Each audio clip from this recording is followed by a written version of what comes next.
Perfect. Yeah, well, hello everyone. Welcome to my session. In today's session, I'll be talking about developing spoken fluency. But before starting, let me introduce myself to you very quickly. My name is Zakaria Muhammad. I'm a teacher of English. I work at SPSP, Saudi Petroleum Services Polytechnic, which is based in Dammam, Saudi Arabia. And I also work for Nile Knowledge in the UK as a local Delta tutor. In today's session, I'm going to be talking about building and developing spoken fluency.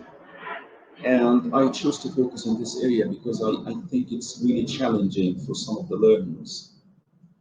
Learners, in fact, can spend years and years studying a language and studying extensive grammar and extensive lexemes. But when it comes to real communication outside of the classrooms, most of the learners struggle to produce smooth and fluent patterns. Also, sometimes when you teach a grammatical point or a set of lexemes in class, you can see that the students functioning very well with you and they are participating very actively with you, but again, they fail to develop or build or maintain a good level of fluency outside of the classroom. So that's why in my outline, so the outline of my presentation includes 3 points. So the next slide, you can see the outline of my presentation. I'll first start by talking about what fluency means. And then I will refer to some ideas that you can use with your students in class to help build and develop fluency. I will constantly refer to how technology could be used to help with that.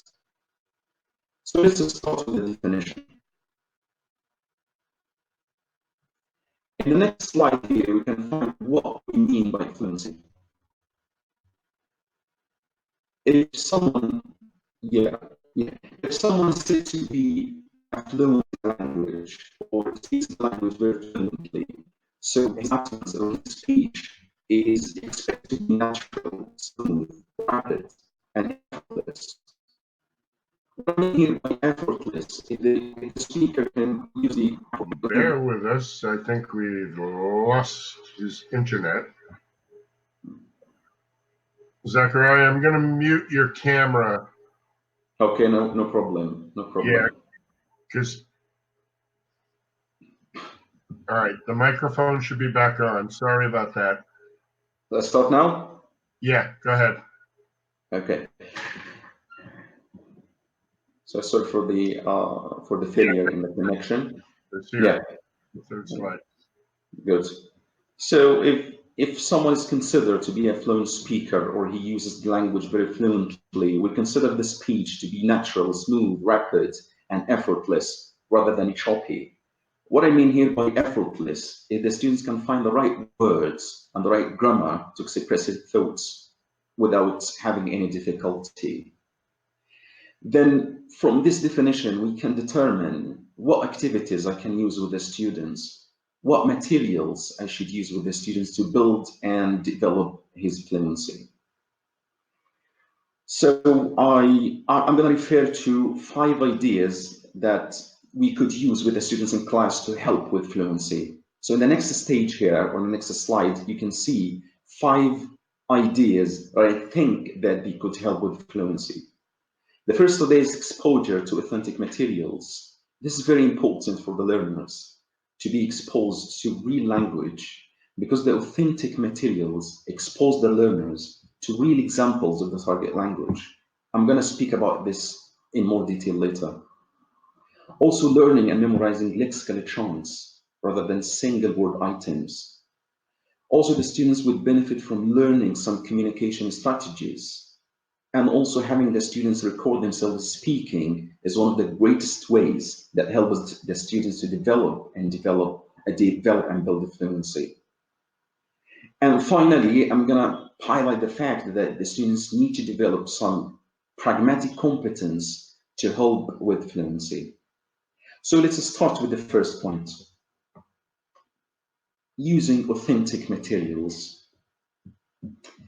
You can say that what encouraged me to speak about authentic materials here is that whenever I teach any group of students and I find some students who can use the English language very fluently, I always ask them, how could you do this? How could you develop the level of language? How could you use the language fluently?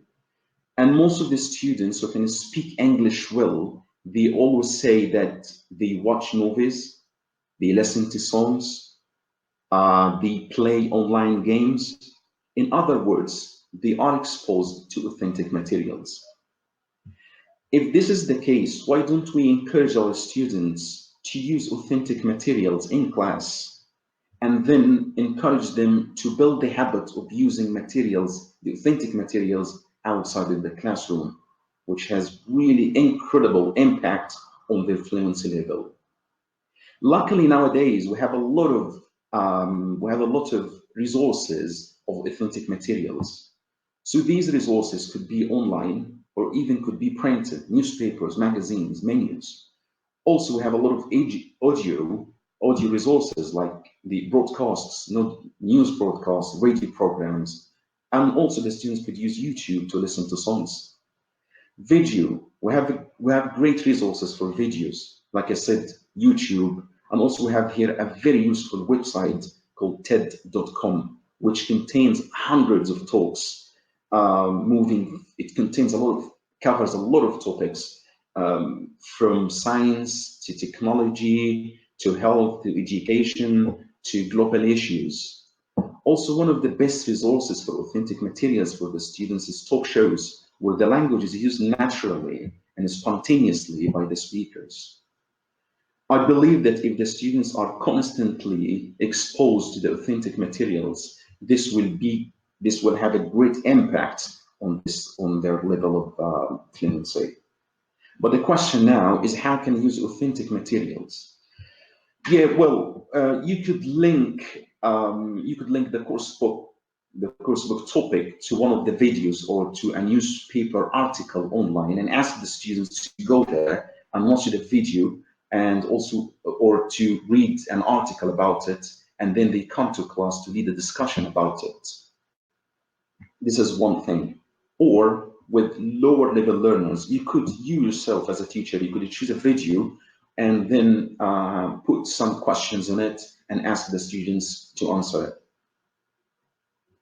The second important thing here, or the second important idea, is learning and memorizing lexical charts. So the next slide tells us about that. Good. It's very important to encourage learners to record and identify the words as a chunks of language, not as single word items. How could you do this? You could exploit the text. If the text is in the textbook, or it's an authentic text, you could exploit it and just to provide a task where the students can identify or underline the collocations, for example. So encourage the students to identify and record collocations will help them to build fluency. So rather than talking or building the utterance from scratch, the students have some fixed collocations or fixed expressions where they can use. This will make it easy for them to produce the language, and this will definitely help them produce flow and unhesitating speech. So whenever you teach a new word in class, or whenever new words come up in a text, try to elicit collocations. And also, it's a good idea to categorize collocations. For example, noun plus noun collocations, adjective plus noun collocations, adverb plus noun, or adverb plus verb collocations. If you constantly encourage the students to identify and record the collocations, who knows, they may build the habit of doing this outside the classroom, because this actually expands and extends their range of vocabulary and at the same time builds fluency. Also, I find, how can technology help with that? It's very important to encourage the students to record the collocations. I find a very useful app or a website. You could use it as a website called Quizlet.com.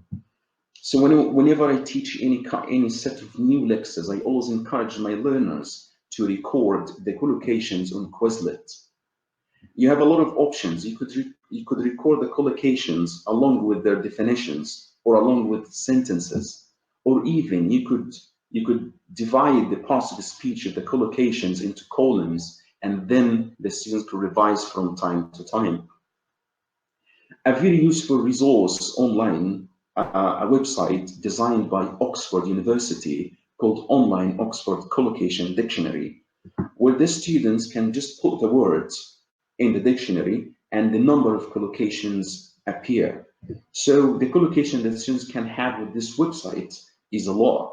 For example, they can have verb plus noun collocations, again adjective, what adjective could collocate with the noun, and so on. So how could you use this website?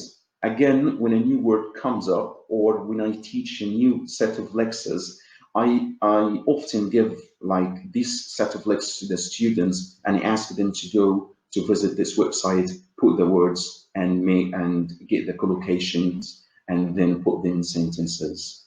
Also, we need to encourage the students for communication strategies. Sometimes, even when we speak in our native language, we need to go around the word that we don't know. This is a very important speaking soft skill, and it keeps the speech and utterance smooth and rapid. How could you do this?